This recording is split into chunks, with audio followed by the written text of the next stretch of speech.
E aí, pessoal, tudo bem? Hoje nós vamos estudar mais um aspecto da língua inglesa, um aspecto que vai ajudar você a entender melhor os textos. É o reported speech, ou seja, o discurso indireto. Esse discurso indireto é a linguagem da fofoca, ou seja, você tem uma primeira pessoa que conta o fato, a segunda que ouve e depois uma terceira que vai ouvir dessa segunda história. Então você tem aí uma dinâmica envolvendo pelo menos 3 pessoas. Na maior parte das vezes, esta é a linguagem usada nos textos, porque nós sempre estamos lendo alguma coisa que foi dito por outra pessoa. O que você tem que lembrar, o que você tem que fixar? Você tem que fixar a estrutura verbal. Normalmente, aquilo que é presente passa para o passado. Então, nós vamos estar sempre dando um passo para trás. Você sai do presente e vai para o passado, perfeito? E também vamos estar dando um passo para o lado. Aquilo que é primeira pessoa passa a ser terceira pessoa. Você vai comentar o que uma outra pessoa disse. Então, se o sujeito está aqui e disse, por exemplo, eu quero, você vai comentar, ele queria. Você vai dizer então em inglês, I want. Então aí você do lado diz, he wanted. Perfeito? É assim, mais ou menos, a grosso modo, que se forma o discurso indireto em inglês. Prestem atenção, então, nessa referência. Presente e passado. Isso é uma das coisas mais importantes para se prestar atenção no reported speech. Aquilo que está no discurso direto, aquilo que está lá na primeira frase, no presente, vai para o passado. Perfeito até aí? Bom, até aí foi só uma abstração, você está vendo a coisa só em termos de teoria. Mas nós precisamos observar como funciona nos textos, como as frases são transformadas dentro de um texto, ok? Vamos ver o primeiro exemplo? I am buying a gift for my children. I am buying a gift for my children. Estou comprando um presente para meus filhos. Estou comprando um presente para meus filhos. É o que uma amiga está dizendo à outra. Agora a próxima vai ouvir o comentário. Então ela diz, she said that she was buying a gift for her children. Olhem as transformações. Aquilo que era I virou she. E o verbo to be que estava no presente virou was, passado. Olha lá. She said, ela disse, that. Esse that é opcional. Eu posso utilizá-lo ou não.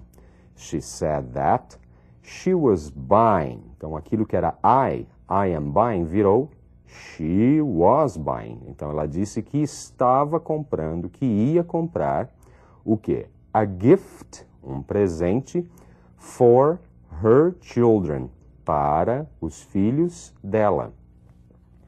Então, se alguém diz, I am buying a gift for my children, ao transformar no reported speech, você dá aquele passinho para o lado e diz, she said, ou he said, she was going to buy a gift for her children. Quais foram as mudanças? I am virou she was, ok? E o my children virou her children.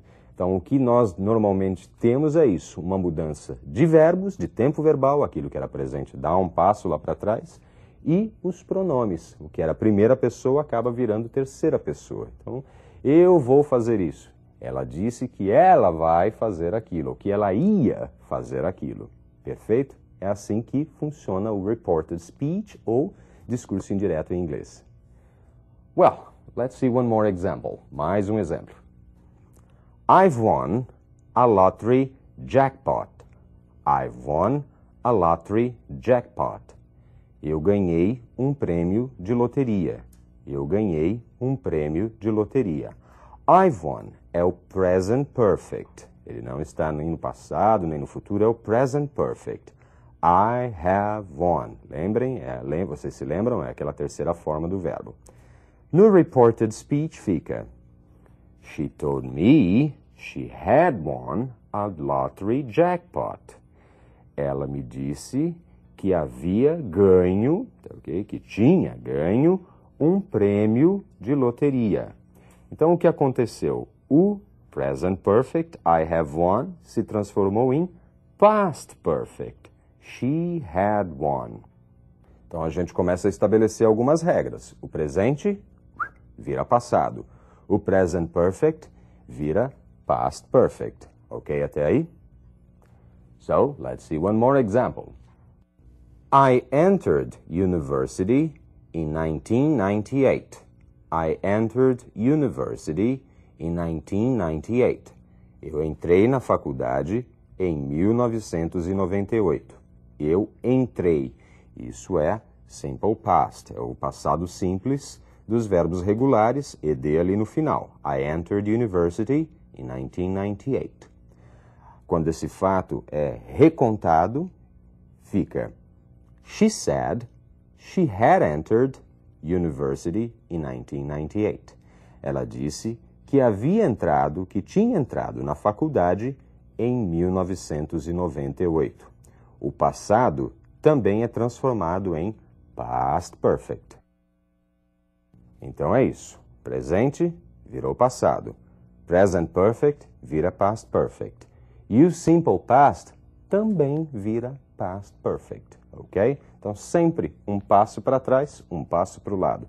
O passo para trás para você determinar qual o tempo que está sendo utilizado. O passo para o lado para você se ver de fora da ação e enxergar, ó, ele disse, ela disse, e assim por diante. Ok? Let's see more examples. Keep alert, diz aí o sargento para um cabo. Fique alerta. Isso é um imperativo, é uma ordem. Keep alert. Bom, vamos observar como é que fica essa ordem no reported speech. He told us to keep alert. Ele nos disse para ficarmos alerta. He told us to keep alert. Ele nos disse para ficarmos alerta. Então, no caso de um imperativo, keep alert, você tem o uso da preposição to. He told us to keep alert. Se eu falo, por exemplo, don't sleep, não durma. Então, como é que fica o reported speech? He told me not to, observem, not to sleep. Tá ok? Perfeito. Let's see one more case. Don't rack your brains if you can't find a solution. Don't rack your brains. Não quebre a cabeça if you can't find a solution. Se você não puder encontrar uma solução. É uma ordem, é um imperativo na negativa. Don't rack your brains. Olhem, portanto, como fica no reported speech. He told me not to rack my brains. Ele me disse para não quebrar a cabeça. He told me not to rack my brains. Ele me disse para não quebrar a cabeça. Viram? Eu havia dito para vocês como ficava o negativo, com not to. E agora vocês viram um exemplo por escrito. Let's see more examples. No caso de uma pergunta, can you tell Laura to call me? Can you tell Laura to call me?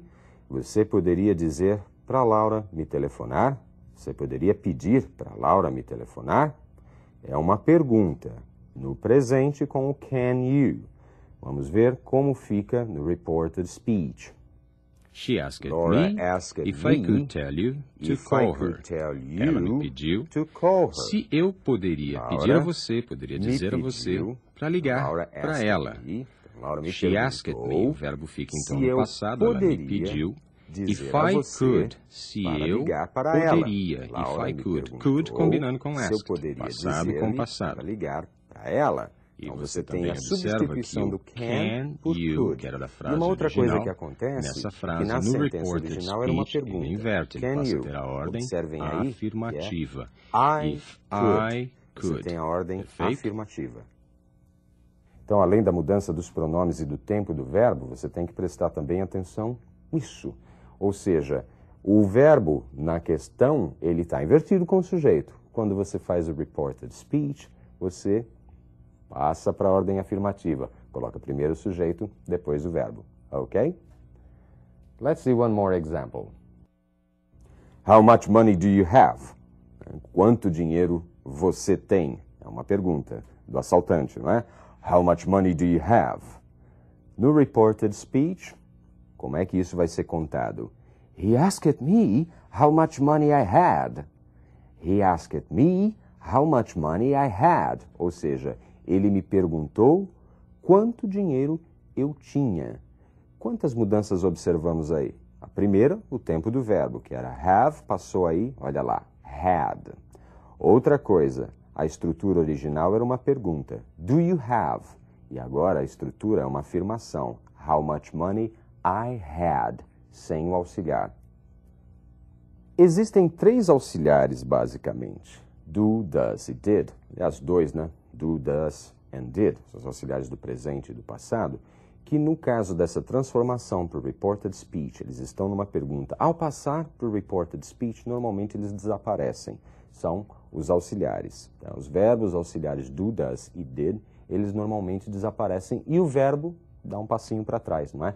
Ele muda para o passado. Outros auxiliares, bom, eles permanecem, né? O verbo to be, o have, do present perfect, eles permanecem, mas eles mudam o tempo, ok?